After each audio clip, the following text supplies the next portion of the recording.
అక్రమ అరెస్టుల ఉసురు చంద్రబాబుకు తగులుతుందని సజ్జల రామకృష్ణారెడ్డి అంటున్నారు.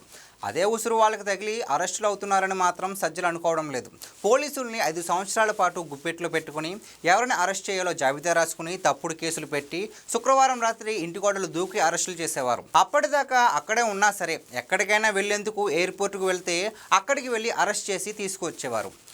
అరెస్టులు చేయించడం కాదు, 3rd డిగ్రీ ప్రయోగించేవారు. ఇలాంటి అరాచకాలు 5 సంవత్సరాల కోసం ఎన్ని జరిగాయో లెక్కలేదు. చంద్రబాబును అరెస్ట్ చేయడానికి ఆడిన నాటకాలకు పొంతన లేదు. చివరికి కేసులో పేరు లేకపోయినా అరెస్ట్ చేసిన తర్వాత వ్యవస్థలన్నింటినీ ముందుగానే మేనేజ్ చేసి కనీసం నోటీసులు కూడా ఇవ్వలేదేమిటి అని ఎవరు అడగకుండా చేశారు. ఇప్పుడు అరెస్ట్ అవుతున్న ప్రతి ఒక్కరూ అన్ని రకాల న్యాయపరమైన అవకాశాలను వినియోగించుకుంటున్నారు. వారికి సుప్రీంకోర్టు స్థాయిలో బెయిల్ నిరాకరించిన తర్వాతనే అరెస్ట్ అవుతున్నారు. వారు తప్పులు చేశారు కాబట్టే ఏ దశలోనూ వారికి రిలీఫ్ లభించడం లేదు. వైసీపీ హయాంలో కనీసం నోటీసులు కూడా ఇచ్చేవారు కాదు. కోర్టుకు వెళ్లారేమో అని శుక్రవారమే ఆస్తులు ధ్వంసం చేసి అరెస్టులు చేశారు. సజ్జల రామకృష్ణారెడ్డి ప్రకారం ఆ ఉసురు ఇప్పుడు ఖచ్చితంగా తగులుతుంది కదా. వారు చేసిన ఘోరాలకు ఇంకెంత ఉసురు బాకీ ఉందో సజ్జలకే తెలియాలి.